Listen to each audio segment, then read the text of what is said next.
तो कभी ऐसा लगा है कि दिमाग एक जगह टिक ही नहीं रहा है, हजार चीजें एक साथ चल रही हैं? आज ना हम एक ऐसी ही पुरानी, ऐसी प्राचीन तकनीक की बात करेंगे जो इस बिखरे हुए फोकस को एकदम लेजर जैसा शार्प बना सकती है। इसका नाम है त्राटक। तो सवाल यह है कि आखिर त्राटक है क्या? इसका मतलब क्या है? अगर हम पुराने यौगिक ग्रंथों में देखें तो इसकी परिभाषा बहुत बहुत ही सीधी सी है। ये श्लोक कहता है कि बिना पलक झपकाए किसी एक चीज को बस देखते रहना है। कब तक? जब तक आंखों से पानी ना आ जाए। हाँ, मुझे पता है सुनने में थोड़ा इंटेंस लगता है ना, लेकिन इसके पीछे एक बहुत गहरा कारण है। अच्छा, तो ये त्राटक आया कहाँ से? ये हठ योग का एक हिस्सा है। हठ योग यानी योग का वो रूप जो शरीर पर ज्यादा फोकस करता है, और इसमें भी इसको षट कर्म का हिस्सा माना जाता है, यानी 6 प्यूरिफिकेशन टेक्निक्स। इसका मतलब साफ है, ये सिर्फ मेडिटेशन नहीं है, ये शरीर और मन को साफ करने का, डिटॉक्स करने का एक पावरफुल तरीका है। और इसका पूरा फोकस हमारी देखने की शक्ति, हमारी दृष्टि पर है। और हाँ, ये कोई आजकल की नई चीज बिल्कुल नहीं है।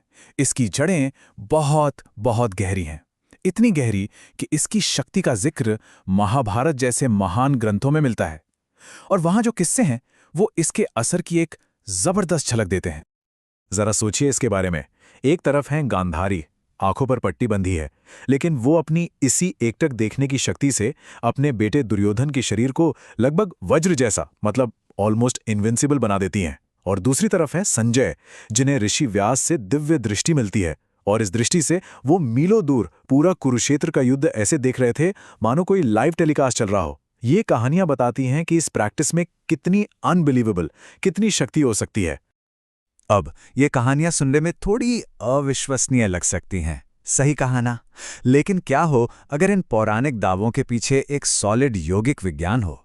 चलिए पर्दा उठाते हैं और देखते हैं कि ये काम कैसे करता है। तो सबसे बड़ा सवाल यही उठता है, आखिर सिर्फ एक जगह घूरने से या एकटक देखने से हमारा मन शांत कैसी हो जाता है? हमारी आंखों और हमारे दिमाग के बीच आखिर कनेक्शन क्या है? इसका जवाब छिपा है एक कॉन्सेप्ट में, जिसे कहते हैं प्राण।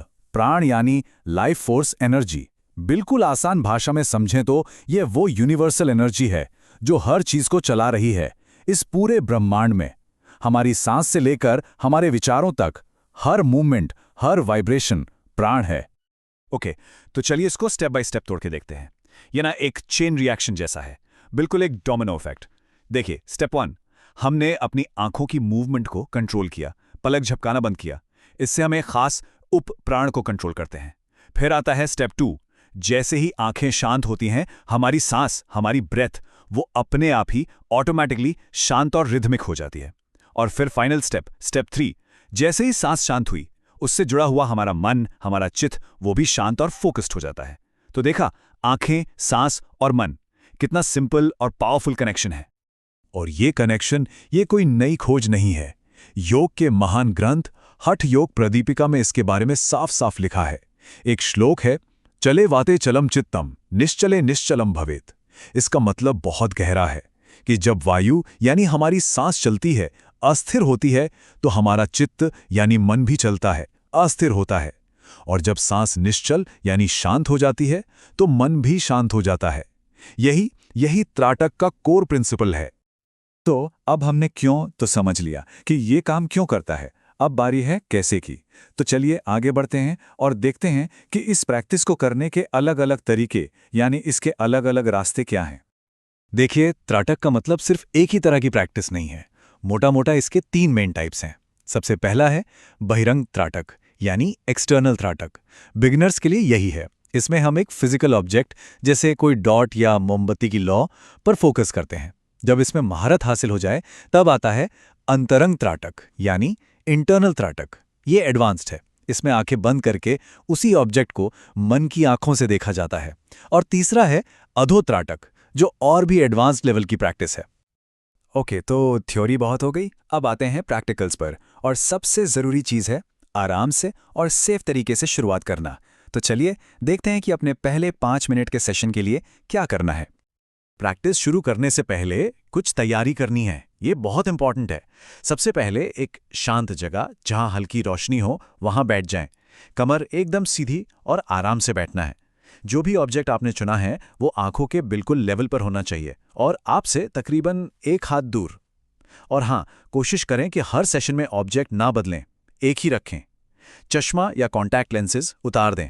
और एक बहुत ज़रूरी चेतावनी, अगर पिछले 3 महीनों में आंखों की कोई भी सर्जरी हुई है तो प्लीज़ ये प्रैक्टिस बिल्कुल ना करें। चलिए अब प्रैक्टिस शुरू करते हैं। स्टेप्स बहुत सिंपल हैं। सबसे पहले कुछ गहरी सांसें लें, बॉडी को रिलैक्स करें, फिर आंखें खोलकर अपनी नज़र उस ऑब्जेक्ट के बिल्कुल सेंटर पर टिका दें। अब बिना पलक झपकाए जितनी देर आराम से हो सके देखते रहिए। एक पॉइंट आएगा जब आंखों में पानी आने लगेगा, और ये नॉर्मल है, आना ही चाहिए। बस तब आहिस्ता से अपनी आंखें बंद कर लें। और अब आता है सबसे इंटरेस्टिंग पार्ट। आंखें बंद रखते हुए अपनी दोनों भौहों के बीच उस ऑब्जेक्ट की छवि, उसकी आफ्टर इमेज देखने की कोशिश करें। जब वो इमेज फेड हो जाए तो इस पूरे प्रोसेस को रिपीट कर सकते हैं। और हाँ, एक बात हमेशा याद रखें, ये कोई रेस नहीं है। कंसिस्टेंसी यानी रोज करना ड्यूरेशन से ज्यादा इंपॉर्टेंट है। अगर कोई बिना किसी गुरु के गाइड के कर रहा है तो शुरुआत में 5 मिनट से ज्यादा बिल्कुल ना करें, बल्कि 1 या 2 मिनट से शुरू करें और फिर धीरे धीरे आहिस्ता आहिस्ता टाइम बढ़ाएं। तो अब सवाल ये है कि आज की सुपर फास्ट डिजिटल दुनिया में जहां हर सेकंड कोई नोटिफिकेशन, कोई डिस्ट्रैक्शन है, वहां इस हजारों साल पुरानी प्रैक्टिस की बात ही क्यों कर रहे हैं हम? आज के टाइम में इसकी क्या रेलेवेंस है? इसके जो फायदे हैं ना, वो आज की दुनिया के लिए ही बने हैं, ऐसा लगता है। स्टूडेंट्स हों या प्रोफेशनल्स, उनके लिए बेहतर फोकस और कंसंट्रेशन। दिमाग में जो फालतू की बकबक चलती रहती है उसको कम करके एक शांति लाना, ये आंखों की मसल्स के लिए भी एक बेहतरीन एक्सरसाइज है।